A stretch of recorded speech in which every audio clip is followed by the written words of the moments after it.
Hello dear student, नमस्कार। नई शुरुआत चैनल में आप सभी का स्वागत है।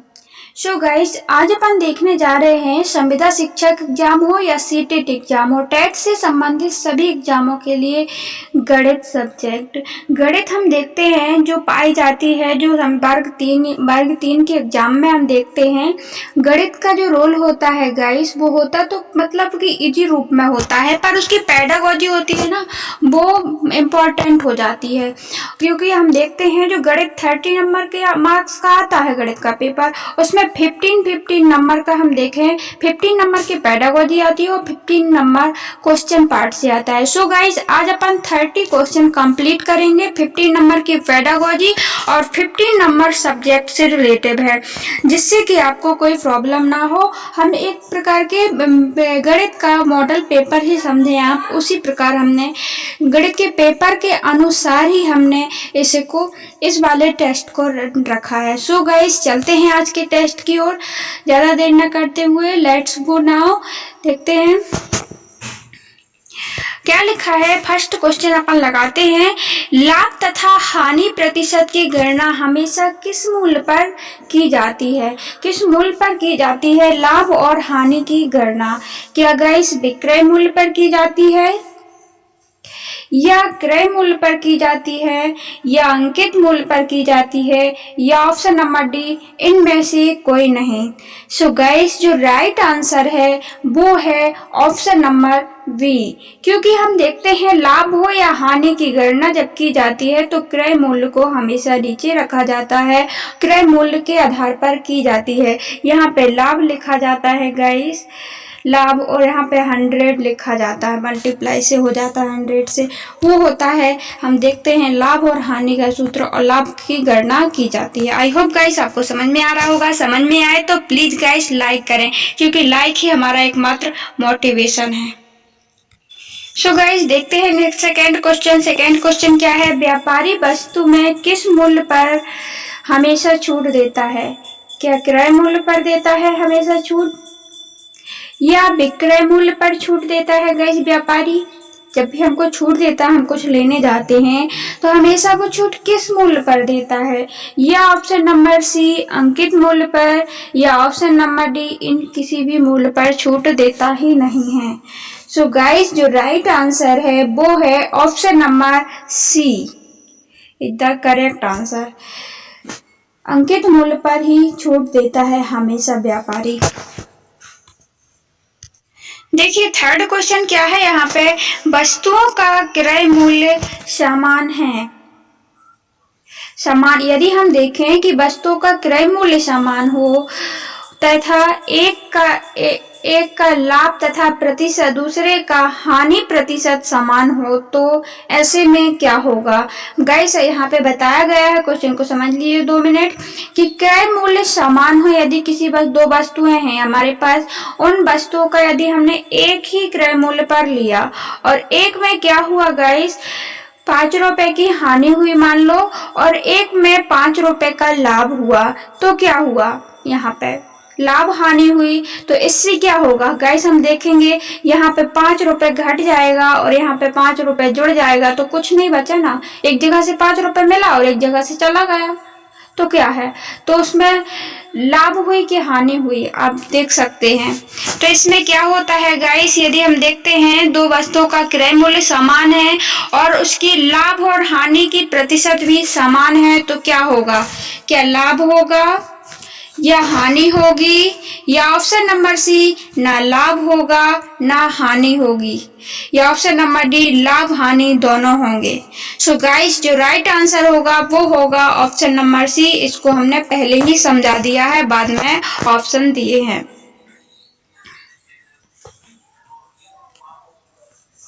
अभी हमने क्रय मूल्य पर देखा गाइस, अब देखते हैं क्वेश्चन नंबर 4 में।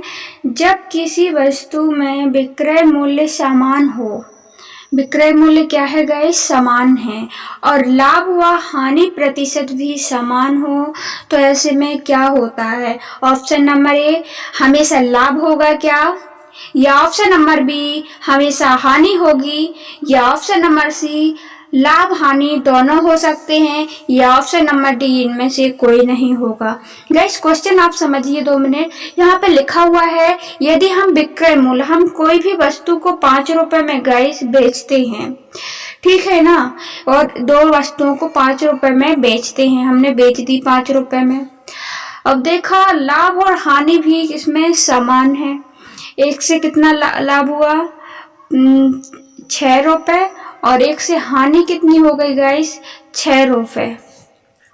तो ऐसे में क्या होता है गाइस, अभी तो हमने बेचा है, ठीक है ना, तो क्या इन दोनों वस्तुओं से हमेशा लाभ होता है क्या, या हमेशा हानि होती है, या लाभ हानि दोनों हो सकते हैं, या इनमें से कोई नहीं। गाइस हमको क्रय मूल्य इनका पता नहीं है, क्योंकि क्रय मूल्य हमको यदि पता हो सकता है ये वस्तु कितने की हुई हो। ये वस्तु हमने 5 रुपए खरीदी है और 6 रुपए में बेच दी, तो 1 रुपए का लाभ हो गया। और यदि ये वस्तु हमने 6 रुपए में खरीदी है और 6 रुपए में बेची, मतलब 7 रुपए में खरीदी है और 5 रुपए में बेची है, तो इससे हमको हानि भी तो हो सकती है। सो गाइस ऐसे में अक्सर देखा जाता है तो वो क्या है, हमेशा हानि ही होती है।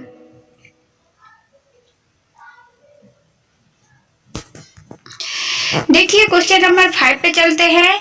क्वेश्चन नंबर 5, दिनों की संख्या को वर्ष में बदलने के लिए किसके भाग देते हैं। यदि हमें दिन की संख्या दी हुई है गाइस कितनी भी, और यदि हम वर्ष में बदलते हैं तो किससे भाग देना चाहिए। क्या 12 दिनों का भाग दे देंगे, या 365 दिनों का भाग देंगे, या 8 महीने का भाग देंगे, या इनमें से कोई नहीं। जैसे हमें दिन की संख्या दी है और हमें वर्ष में बदलना है, जैसे हमें दिया हुआ है गाइस, आप एग्जाम्पल ले सकते हैं 366 दिन, ठीक है ना, और हमको इनको बदलना है किसमें, वर्ष में।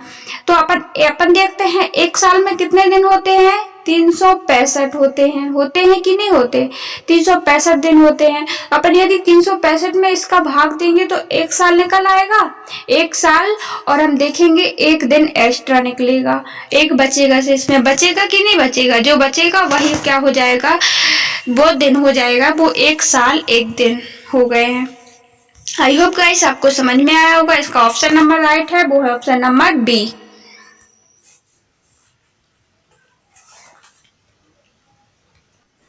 देखिए गाइस क्वेश्चन नंबर 6 क्या है, वह रेखा जो एक बिंदु से दूसरे बिंदु तक दिशा परिवर्तन करते हुए जाती है उसे कहते हैं। क्या उसे सरल रेखा कहेंगे, मतलब वो दिशा परिवर्तन करते हुए कोई भी कहीं भी जाती है, एक बिंदु से दूसरे बिंदु यदि उसको जाना है तो वो हमेशा दिशा परिवर्तन करते हुए जाती है। क्या उसे प्रतिच्छेदी रेखा कहते हैं, या उसको समांतर रेखा कहते हैं, या ऑप्शन नंबर डी वक्र रेखा कहते हैं। आई होप गाइस आप जल्दी इसका कमेंट बॉक्स में आंसर करें। सो गाइस जो इसका राइट आंसर है वो है ऑप्शन नंबर डी। क्या है, ऑप्शन नंबर डी। जैसे हमने देखा यहाँ पे क्या बोला है क्वेश्चन में, हम देखते हैं कि एक रेखा जैसे ए है एक बिंदु से, यदि उसको दूसरी बिंदु में जाना है तो वो आगे नीचे जाएगी, मतलब दक्षिण साइड जाएगी, फिर उत्तर साइड जाएगी, फिर दक्षिण साइड जाएगी, फिर पूरब साइड जाएगी, और फिर उत्तर साइड जाएगी, फिर ऐसे जाएगी, मतलब वक्र रेखा कहेंगे इसको हम। मतलब वक्र क्यों कहेंगे, क्योंकि हम देख रहे हैं वो टेढ़ी मेढ़ी जाती है, तो टेढ़ी मेढ़ी आकृति ही क्या होती है गाइस, वक्र होती है। और वक्र रेखा किसमें, जो दिशा परिवर्तन करती हुई जाती है। आई होप गाइस आपको समझ में आया होगा। यदि समझ में आया है तो लाइक करें हमारे वीडियो को। चलते हैं क्वेश्चन 7 पर। देखिए जब एक ही रेखा में 3 या 3 से अधिक बिंदु स्थित होते हैं उसे कहते हैं। जब एक रेखा में 3 या 3 से अधिक बिंदु होते हैं, स्थित होते हैं, क्या उसे असंरेखीय रेखा बिंदु कहते हैं, या संरेखीय बिंदु कहते हैं, या दोनों बिंदु कहते हैं, या इनमें से कोई नहीं है। सो गाइस जो राइट आंसर होगा वो होगा, जैसे एक रेखा में बहुत सारे बिंदु हैं उसे क्या कहेंगे गाइस, उसे कहेंगे संरेखीय बिंदु। क्या कहेंगे, संरेखीय बिंदु। चलते हैं नेक्स्ट क्वेश्चन की ओर। देखिए क्वेश्चन नंबर 8 क्या है। क्वेश्चन नंबर 8 कह रहा है जब 3 या 3 से अधिक रेखाएं एक ही बिंदु से होकर गुजरती हैं तो उन रेखाओं को क्या कहा जाता है गाइस? समांतर रेखा कहा जाता है क्या, असंगामी रेखा कहा जाता है, असंगामी रेखा कहा जाता है या प्रतिच्छेदी रेखा कहा जाता है? क्या कहा गया है गाइस? 3 या 3 से अधिक रेखाएं एक ही बिंदु से होकर के गुजरती हैं, जैसे 1 गुजरी, 2 गुजरी और 3 गुजरी, गुजरने पर उन रेखाओं को क्या कहा जाता है? सो गाइस उसे कहा जाता है संगामी रेखा, क्योंकि हमने देखा कि एक ही संगामी एक ही बिंदु से गमन करने वाली रेखाएं कर रही हैं, इसी बिंदु से गमन कर रही हैं बहुत सारी रेखाएं, 3 या 3 से अधिक रेखाएं, उनको संगामी रेखाएं कहते हैं। आई होप गाइस आपको समझ में आ रहा होगा। क्वेश्चन नंबर 9 देख रहे हैं। क्वेश्चन नंबर 9, ऐसा कोण जिनका माप 0 डिग्री के मध्य हो, 0 डिग्री के मध्य हो उसे कहते हैं, 0 डिग्री के बीच में हो, 0 डिग्री से 90 डिग्री के मध्य हो, मतलब 0 डिग्री से लेकर के 90 डिग्री के बीच में हो, उसे कौन सा कोण कहते हैं गाइस? बहुत ही इजी क्वेश्चन है। ऑप्शन नंबर ए समकोण कहते हैं क्या, या ऑप्शन नंबर बी न्यून कोण कहते हैं, या ऑप्शन नंबर सी अधिक कोण कहते हैं, या ऑप्शन नंबर डी बृहत कोण कहते हैं। सो गाइस जो राइट आंसर है वो है ऑप्शन नंबर बी, उसे न्यून कोण कहेंगे, उसे छोटा कोण कहेंगे, जिनकी माप मतलब 2 या 2 से अधिक कोणों के मध्य यदि हम देखते हैं 90 डिग्री से वो कोण के मध्य होते हैं, जिनकी माप 0 से 90 डिग्री के बीच होती है, उनको ही हम क्या कहते हैं गाइस? न्यून कोण कहते हैं। सॉरी गाइस, देखिए गाइस क्वेश्चन नंबर 10 क्या है? ऋजु कोण है जिनकी माप होती है, ऋजु कोण किसे कहते हैं, जिनकी माप कितनी होती है गाइस? आप ध्यान रखना, ऋजु कोण को एक और नाम से भी जाना जाता है, हम अभी बताएंगे आपको। ऋजु कोण को सरल कोण के नाम से भी जाना जाता है। सरल कोण की माप कितनी होती है? यदि आपको सरल कोण की माप पता हो तो वो आप वही बता दीजिए, तो वही ऋजु कोण है। क्या 180 डिग्री होती है, या ऑप्शन नंबर बी 90 डिग्री होती है, या 120 डिग्री होती है, या ऑप्शन नंबर डी 90 डिग्री से अधिक होती है सरल कोण की माप? तो सरल कोण की माप है जो गाइस ऋजु कोण जिसे कहते हैं, उसकी माप 180 डिग्री होती है। ऑप्शन नंबर ए राइट है।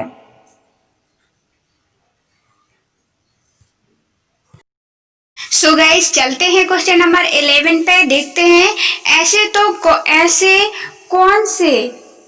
ऐसे कोण जिनकी माप का योगफल एक समकोण के बराबर हो उसे क्या कहते हैं? मतलब ऐसे कोण जिनका माप का योगफल, जैसे ऐसे 2 कोण हैं गाइस, आप देख सकते हैं चित्र में, डायग्राम में, त्रिभुज में 2 कोण है और इन 2 कोणों की माप करें यदि अपन, तो यदि जैसे हम देखते हैं 45 डिग्री का ए है और 45 डिग्री का ए है, तो इसकी कोणों की माप कितनी हुई गाइस? 90 डिग्री हुई। तो इस समकोण 90 डिग्री मतलब समकोण है और 90 डिग्री से कम मतलब न्यून कोण है, तो इसकी एक समकोण के बराबर है, तो उसे क्या कहेंगे गाइस? उन कोणों को क्या कहेंगे हम? सो गाइस उन कोणों को क्या हम ऋजु कोण कहेंगे क्या, या ऑप्शन नंबर बी सरल कोण कहेंगे, या ऑप्शन नंबर सी बृहत कोण कहेंगे, या ऑप्शन नंबर डी होगा गाइस इसका राइट आंसर, वो होगा ऑप्शन नंबर डी पूरक कोण कहेंगे, मतलब समकोण की पूर्ति करता हो जो। ठीक है, देखिए क्वेश्चन नंबर 12 की ओर देखते हैं। क्वेश्चन नंबर 12 में क्या लिखा है? बृहत कोण की माप होती है। बृहत कोण कितने डिग्री का होता है गाइस?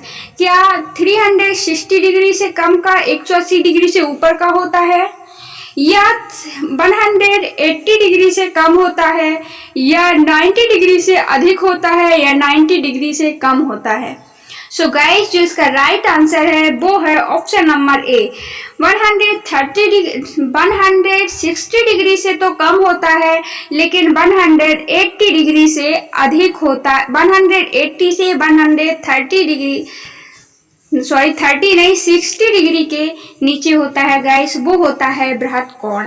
और बृहत कोण के बाद हमने यदि सरल कोण भी पढ़ा था गाइस, तो वो 180 से कम होता है या फिर 90 डिग्री से अधिक। क्वेश्चन नंबर 13 देखिए, दो कोणों का योगफल 180 है तो एक दूसरे कोण कहलाएंगे। यदि हम अभी देखा था हमने कि दो कोणों का योग यदि हमने देखा था कितना था 90 था, समकोण के बराबर था, तो वो कोण कौन से कहलाते थे, हम देखते थे पूरक कोण। और अब ये क्या है गाइस 100, यदि दो कोणों का माप 180 है बराबर में इक्वल में हम देखें तो वो कौन से कोण कहलाएंगे गाइस। हम देखेंगे कि जैसे एक कोण कितने का है गाइस 100 डिग्री का, और दूसरा कोण यदि हम देख लेते हैं 80 डिग्री का है गाइस, तो दोनों को यदि मिलाते हैं तो उस कोण को हम क्या कहते हैं गाइस। तो टोटल 180 हो जाएगा। तो 180 डिग्री वाले कोण का जब दो कोणों का योगफल 180 डिग्री होता है तो उस कोण को हम क्या कहते हैं। क्या उस कोण को पूरक कोण कहते हैं, समपूरक कोण कहते हैं, या बृहत कोण कहते हैं, या अधिक कोण कहते हैं। सो गाइस जो इसका राइट आंसर है वो है ऑप्शन नंबर बी, इसको हम समपूरक कोण कहते हैं। देखिए क्वेश्चन नंबर 13 क्या लिखा हुआ है, तिर्यक रेखा में प्रतिच्छेदी बिंदु पर बनने वाले आमने सामने के कोण क्या कहलाते हैं गाइस। जैसे तिर्यक रेखा यदि खींच देते हैं अपन इस प्रकार, एक रेखा ये गई है यहाँ तक और एक रेखा यहाँ से यहाँ तक, तो इसके आमने सामने बनने वाले कोण उसको हम क्या कहेंगे। क्या शीर्षाभिमुख कोण कहेंगे, या कोण द्विभाजक कोण कहेंगे, या संगत कोण कहेंगे, या असंगत कोण कहेंगे। सो गाइस इसमें क्वेश्चन में देखा गया क्या बोला गया है कि तिर्यक कोण तिर्यक रेखा के कारण ऐसे बनते हैं। एक ही बिंदु में बनने वाले आमने सामने के कोण एक कोण, इनको हम क्या कहेंगे, इनको कहा जाता है गाइस शीर्षाभिमुख कोण। क्या कहा जाता है, ऑप्शन नंबर ए राइट होगा, शीर्षाभिमुख कोण कहा जाता है। आई होप गाइस आपको समझ में आ रहा होगा, यदि समझ में आए तो लाइक कर। सो गाइस चलते हैं क्वेश्चन नंबर 15 पर। देखिए क्या लिखा है, जब दो समांतर रेखाओं में एक तिर्यक रेखा काटती है तो तिर्यक रेखा के विपरीत बनने वाले अंतर या वह कोण को कहलाते हैं। क्या कहलाते हैं गाइस, क्या वो संगत कोण कहलाते हैं, रैखिक कोण कहलाते हैं, या संगत कोण कहलाते हैं, या एकांतर कोण कहलाते हैं। गाइस क्वेश्चन एक बार देखिए आप क्या लिखा है इसमें कि दो समांतर रेखाएं। तो गाइस अपन दो समान रेखाएं खींच लेते हैं, समांतर ये है समांतर, इनमें एक तिर्यक रेखा काटती है तो तिर्यक रेखा के विपरीत देखिए एक काट रही है रेखा, इनके हम देखते हैं तिर्यक रेखा काटती है तो बनने वाले अंतर कोण और बाह्य कोण कहलाते हैं। विपरीत बन रहे हैं, एक यहाँ बनेगा गाइस और एक यहाँ बनेगा, इन दोनों दिशाओं के विपरीत बन रहे हैं। इन कोण को क्या कहेंगे गाइस, तो इन कोणों को कहा जाता है एकांतर कोण। क्या कहा जाता है गाइस, एकांतर कोण। जो यहाँ पे कोण बन रहा है देखिए आप यहाँ से इस वाले के यहाँ देख सकते हैं आप, ये बना जो एकांतर कोण है। चलते हैं क्वेश्चन नंबर 16 की ओर। देखिए क्या लिखा है, क्वेश्चन नंबर 16 में लिखा हुआ है गणित की संकल्पना। देखिए गाइस अभी ये चैप्टर वाइज सॉरी गाइस अभी ये बुक के क्वेश्चन हुए, मैथ के क्वेश्चन हमने लगाए। अब हम देखते हैं गणित की पेडागोजी। क्या देखते हैं, गणित की पेडागोजी, क्योंकि 15 नंबर की पेडागोजी आती है एमपी बोर्ड एमपी टैट में, या यूपी टैट हो या टैट से संबंधित कोई भी एग्जाम होते हैं तो उसमें 15 नंबर की पेडागोजी आती है और 15 नंबर का सब्जेक्ट से रिलेटिव मटेरियल आता है। सो गाइस हमने सब्जेक्ट मटेरियल देख लिया है, अब हम देखते हैं पेडागोजी के हम 15 क्वेश्चन लगाएंगे।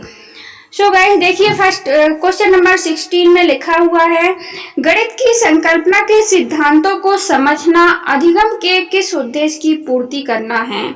क्या कौशल के उद्देश्य की पूर्ति करना है। यदि हम अधिगम गणित की संकल्पना को समझ रहे हैं गाइस, संकल्पना के सिद्धांतों को समझना, अधिगम के क्यों समझते हैं, उसमें क्या उद्देश्य होता है गाइस।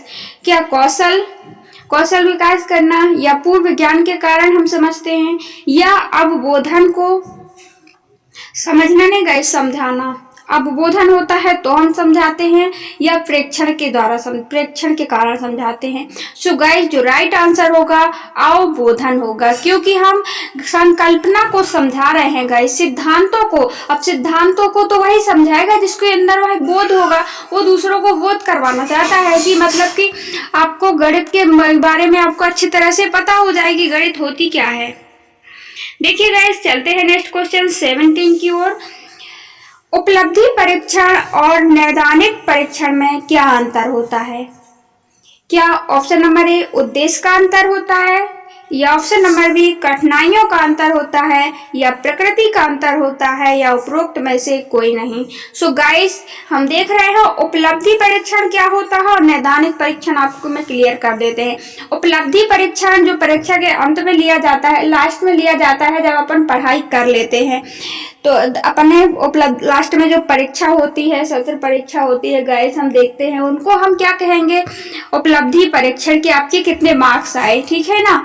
और नैदानिक परीक्षण किसे कहते हैं गाइस, नैदानिक परीक्षण वो कहलाते हैं गाइस कि हमको कमजोरियों के बारे में परीक्षण करना। जैसे हम अभी टेस्ट लगा रहे हैं तो ये एक नैदानिक परीक्षण हुआ ना, क्योंकि यदि हमसे कुछ नहीं बनता है तो उसमें हम उसका उपचार और निदान कर लेते हैं कि नहीं करते हैं, उसको हम नैदानिक परीक्षण करते हैं, नैदानिक परीक्षण कहते हैं। जिसके लिए हम अपनी सुधार के लिए जो भी परीक्षण करते हैं उनको हम नैदानिक परीक्षण करते हैं। तो दोनों का उद्देश्य अलग अलग हुआ कि नहीं हुआ।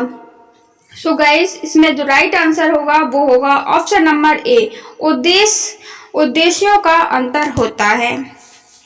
चलते हैं नेक्स्ट क्वेश्चन नंबर 18 की ओर। देखते हैं क्वेश्चन नंबर 18 में क्या लिखा हुआ है। क्वेश्चन नंबर 18 है गणित में निदानात्मक परीक्षण का उद्देश्य क्या होता है गाइस। जो अभी तो हमने आपको बताया कि उपलब्धि परीक्षण और निदानात्मक परीक्षण क्या होती है और उसमें क्या अंतर पाया जाता है उद्देश्यों में। तो अपन ने देखा उद्देश्य का अंतर पाया जाता था, लेकिन अब हम देखते हैं निदानात्मक परीक्षण का मेन उद्देश्य क्या होता है गणित में। क्या प्रगति को भरना होता है, या सत्र के अंत के सत्रांत परीक्षा के लिए प्रश्न पत्र की योजना बनाने के लिए निदानात्मक परीक्षण किया जाता है, या ऑप्शन नंबर सी बच्चों की समझ में निहित रिक्तियों को जानने के लिए किया जाता है, कि जो रिक्तियां हैं जो उनसे नहीं बन रहा है उसके जानने के लिए किया जाता है निदानात्मक परीक्षण क्या, या ऑप्शन नंबर डी 47 को प्रतिपुष्टि देना है। सो गाइस जो राइट आंसर होगा इसका वो होगा ऑप्शन नंबर सी, बच्चों की समझ में निहित रिक्तियों को जानना। बच्चों की समझ में क्या रिक्तियां हैं, क्या उनसे नहीं बन रहा है अभी भी, इनको जानना, फिर इनका उपचारात्मक करना, परीक्षण करना, उपचार देना इनको, यही होता है निदानात्मक परीक्षण। आई होप गाइस आपको समझ में आ रहा होगा। समझ में आए तो लाइक करें और शेयर करें, और पहली बार हमारे चैनल में आए हैं तो सब्सक्राइब कर ही जाएं। सो गाइस चलते हैं 19 क्वेश्चन की ओर। देखिए सिद्ध कीजिए कि ऐसी कोई भी परिमेय संख्या नहीं है जिनका वर्ग 2 है। ये क्वेश्चन हमें क्या बताता है, क्या प्रत्यक्ष उत्पत्ति है ये, या इसमें हमें समझ में आ रहा है कि प्रतिस्थापित द्वारा उपपत्ति है, या विरोध उपपत्ति है, या प्रत्युदाहरण द्वारा उपपत्ति है। सो गाइस इसमें सिंपल लिखा है कि परिमेय संख्या नहीं है जिनका वर्ग 2 है, तो एक प्रकार का विरोध प्रकट कर रहा है। सो गाइस जो इसका राइट आंसर होगा वो होगा ऑप्शन नंबर सी। देखते हैं क्वेश्चन नंबर 20 की ओर। निम्नलिखित में से कौन सा क्रियाकलाप आंकड़ों के प्रस्तुतिकरण और आंकड़ों के निरूपण के लिए उपयुक्त नहीं है। गाइस ध्यान देना इस वर्ड पर, नहीं, अक्सर गलती यहीं पे होती है। क्या परियोजना, समाचार पत्र, रिपोर्ट या सर्वेक्षण द्वारा या वाद विवाद द्वारा। क्या पूछा गया है क्वेश्चन में? क्रियाकलाप आंकड़ों को प्रस्तुतिकरण, आंकड़ों के निरूपण के लिए। कोई भी आंकड़ा यदि अपन को चाहिए है, आंकड़ों का निरूपण करना है हमको, ये जनसंख्या से आंकड़ा चाहिए, जनसंख्या से रिलेटिव हो या वृक्षों से रिलेटिव हो कि कितने हैं हमारे देश में, हमारे मध्य प्रदेश में। हमारा मध्य प्रदेश वृक्षों में सबसे आगे है, ध्यान रखना। ठीक है गाइस, तो हम देखते हैं इसके लिए हमें क्या क्या नहीं करना चाहिए, क्या उपयुक्त नहीं है, क्या परियोजना बनाना उपयुक्त नहीं है, यह समाचार पत्र में रिपोर्ट लाना उपयुक्त नहीं है, या उनका सर्वेक्षण करना उपयुक्त नहीं है, या वाद विवाद उपयुक्त नहीं है। सो गाइस, जो राइट आंसर है वो है ऑप्शन नंबर डी, वाद विवाद उपयुक्त नहीं है। क्वेश्चन नंबर 21 की ओर चलते हैं। देखिए, उपचारात्मक शिक्षा की जरूरत होती है। जो उपचारात्मक शिक्षा क्या होती है गाइस? जो हमने निदानात्मक परीक्षण पढ़ा है गाइस, हमने निदानात्मक परीक्षण देखा कि बच्चों की जांच की जाती है उसमें कि बच्चों से क्या बन रहा है और क्या नहीं बन रहा है। यदि कुछ नहीं बनता है निदानात्मक परीक्षण में, तो उसमें उसको ही हम क्या करते हैं, उपचारात्मक शिक्षा देते हैं, उपचार करवाते हैं। उपचार कब होता है गाइस? जब हमको निदान का पता होता है। निदान मतलब जैसे हम इलाज करवाने जाते हैं डॉक्टर के पास, तो वो क्या करता है, आगे हमको चेक करता है, वो निदान करता है, निदानात्मक परीक्षण करता है और उसके बाद फिर गोलियां दवाइयां देता है, तो वो उपचारात्मक हुआ।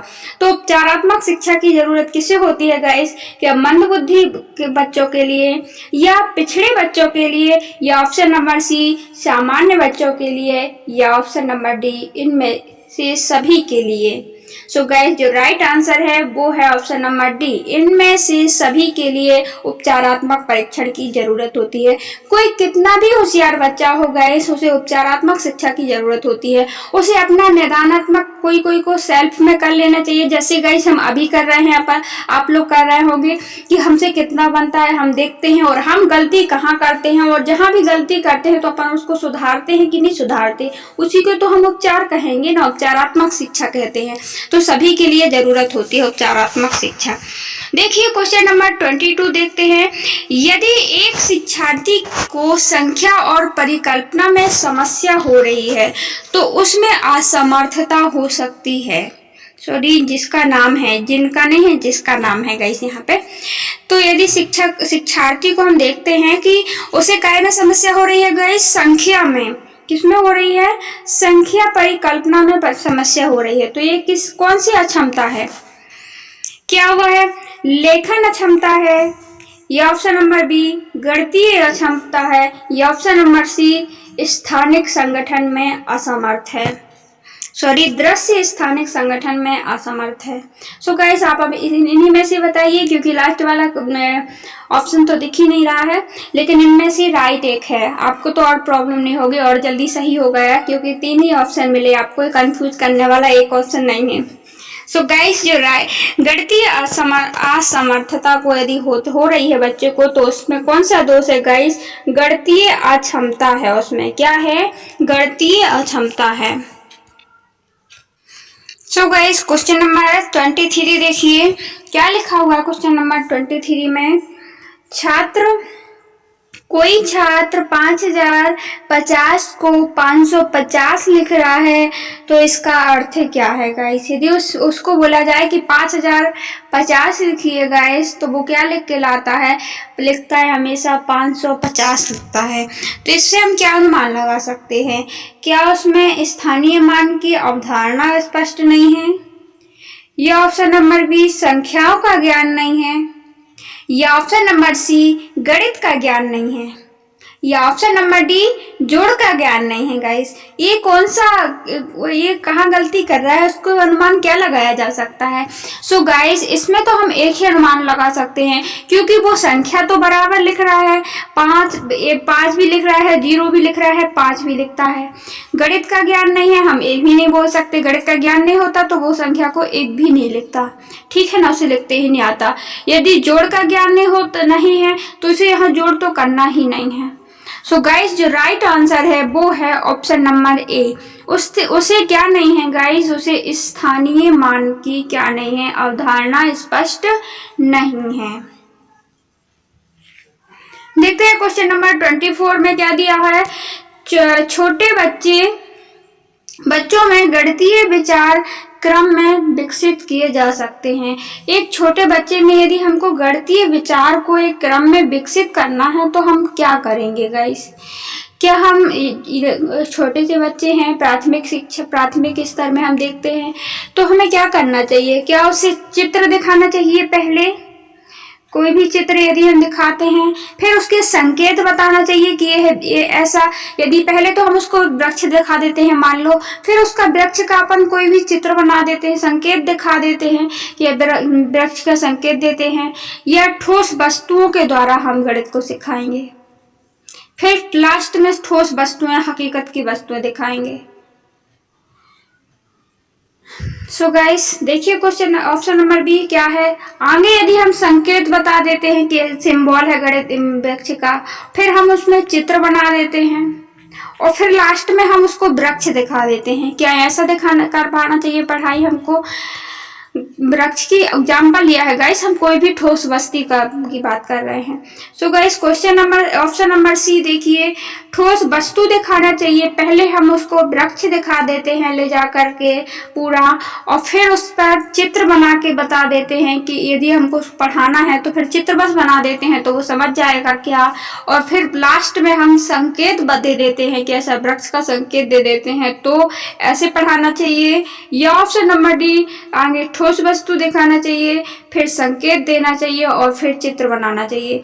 सो गाइस जो राइट आंसर होगा, आप तो अभी तक समझ चुके होंगे। So guys right answer C होगा। क्यों गाइस? आप देख सकते हैं आगे हम बच्चों के से संबंध बनाता है बच्चा, पहले तब जानेगा वो चित्रों को। आगे तो उसको सजीव वस्तु ही दिखाई जाती है, आगे अपन ठोस वस्तु दिखाएंगे, मतलब आगे वृक्ष का पौधा दिखाएंगे, तब तो उसका चित्र बनाएंगे तो वो जानेगा कि ये वृक्ष का पौधा है ना। और फिर लास्ट में जब चित्र का संकेत चित्र उसके माइंड में बैठ जाएगा गाइस कि इसका वृक्ष का चित्र ऐसे बनता है, तो फिर बाद में हमें लास्ट में क्या करना चाहिए, उसका संकेत भी दे देंगे अपन, तो वो समझ जाएगा।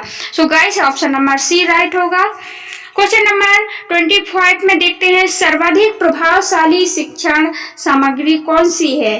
अप्रक्षेपित सामग्री, या प्रत्यक्ष अनुभव, या प्रक्षेपित सामग्री, या इनमें से कोई नहीं। सो गाइस जो राइट आंसर है वो है ऑप्शन नंबर बी। क्या है? Option number B. प्रत्यक्ष दिखा शिक्षण सामग्री सबसे अच्छी सामग्री होती है। सामने जाकर के यदि हम कोई भी चीज को बता देते हैं तो वो बच्चा बहुत अच्छे से सीख लेता है, क्योंकि हम बोलते हैं यदि हम मम्मी बोलवाना चाहते हैं तो यदि उनको उनके सामने मम्मी होती है तो वो आराम से बोलना सीख लेता है, सिखाने की भी जरूरत नहीं होती है, क्योंकि उसको प्रत्यक्ष दिखाई देती है कि यही मम्मी है, ठीक है ना। और यदि हम कोई ऐसा रिलेशन ला करके खड़ा कर दें उनके सामने जो बच्चे ने देखा ही नहीं है, तो वो अनुभव नहीं कर पाता है।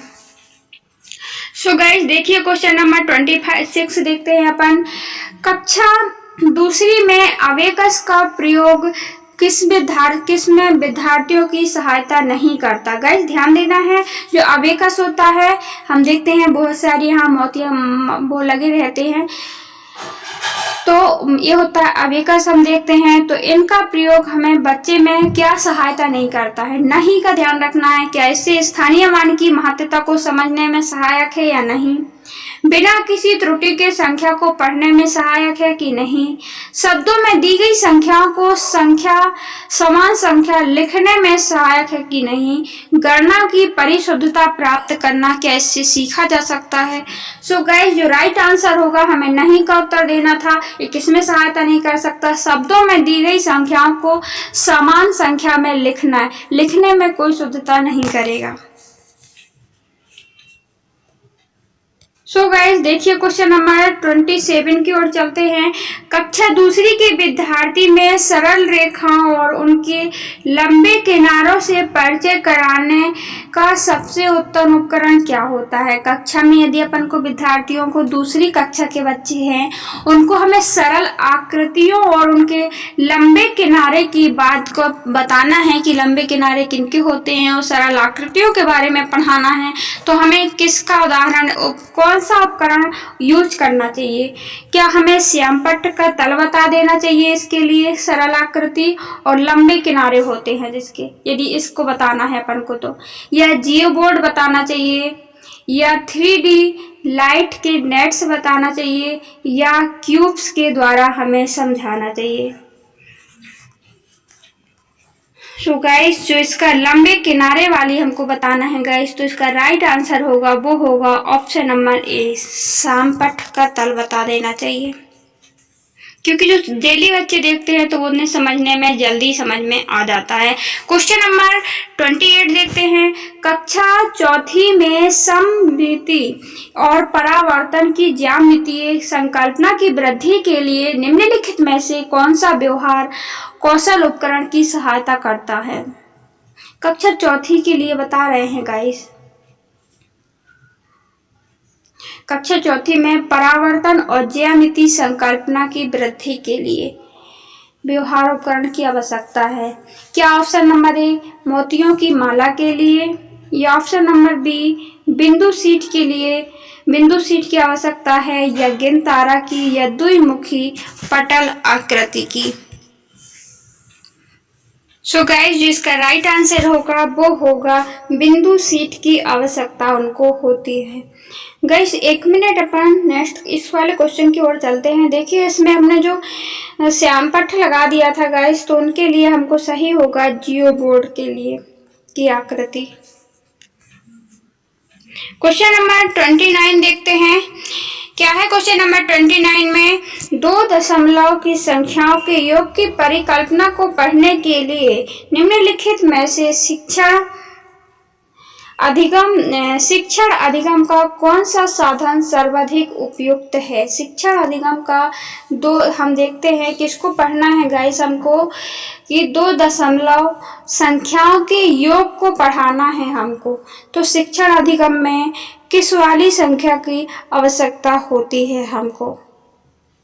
सो गाइस यदि ये समझाना है तो हमको क्या जियो बोर्ड की आवश्यकता होगी या मोतियों के माला की आवश्यकता होगी गाइस? तो इसमें तो दशमलव वाला है। ग्राफ पेपर की आवश्यकता होगी कि गेंद तारा की आवश्यकता होगी गाइस? सो गाइस हमें गिनती नहीं सिखा रहे हैं, इसीलिए हमको किसकी जरूरत पड़ेगी? ग्राफ पेपर की जरूरत पड़ेगी, पेन कॉपी की जरूरत पड़ेगी, उसमें हम समझा देंगे ग्राफ पेपर की। क्वेश्चन नंबर आज की स्लाइड का वीडियो का लास्ट क्वेश्चन, जिन प्रोजेक्टर में अपारदर्शी चित्र तथा पुस्तकों के पृष्ठों को दिखाया जाता है उसको क्या कहते हैं गाइस? क्या एपिडायोस्कोप कहते हैं, या बाइस्कोप कहते हैं, टेलीस्कोप कहते हैं, या रेडियोस्कोप कहते हैं? मतलब जिन प्रोजेक्टर के द्वारा अपारदर्शी चित्र या पुस्तक के पेजों को सीधे दिखा दिया जाता है उनको क्या कहते हैं? बड़े रूप में दिखा दिया जाता है उसको गाइस एपिडायोस्कोप कहते हैं। आई होप गाइस आपको ये वीडियो पसंद आया हो। यदि पसंद आया है तो लाइक करें, शेयर करें और हमें सपोर्ट करें, नई शुरुआत चैनल को आगे बढ़ाएं। सो थैंक्स फॉर वॉचिंग गाइस। पढ़ते रहिए, आगे बढ़ते रहिए, हमें सेल्फ स्टडी के बलबूते ही आगे, और निराशा को अपने पीछे मत आने दीजिए। हाँ आती है निराशा जब अपन पढ़ाई करते रहते हैं और टाइम पे पेपर ना हो तो प्रॉब्लम थोड़ी हो जाती है, पर कोई बात नहीं गाइस, हम इतना भी अपन हावी नहीं होने देंगे अपनी निराशा को कि अपने इतने सालों की पढ़ाई व्यर्थ चली जाए। So thanks for watching guys. पढ़ते रहिए, आगे बढ़ते रहिए। Take care, bye bye, all the best.